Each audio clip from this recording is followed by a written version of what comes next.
this is Tim from Your 6 Tech. Today in this video, I'm going to show you how to fix a frozen or stuck Android screen. So what you want to do is go to the volume key and the power button and just do a complete restart of this. So hold down the power button and the volume down key right here at the same time. And this is going to force it to restart after about 20 seconds. So if you look at the phone screen, hold those two buttons down and this will force it to turn off.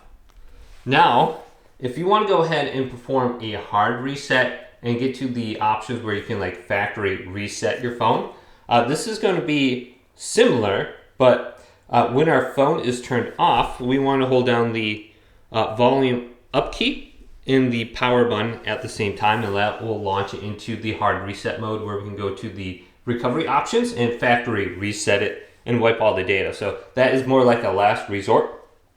So when our phone turns on, we want to go to the power options and then turn it off. So I'm just going to hold down the power button right here, and this will bring up the power button after about like 5 to 10 seconds. Go to power off, touch that down.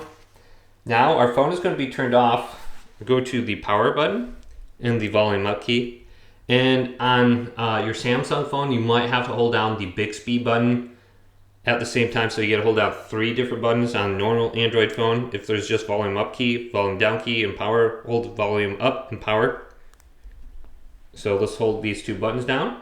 Then if we have a Samsung, the Bixby button as well. So you're going to see the name of the phone. Continue to hold this down until that goes away. So you can see it. And then when it goes away, I'm going to let go. And it should launch into the recovery mode. So it says honor. And that should go away now.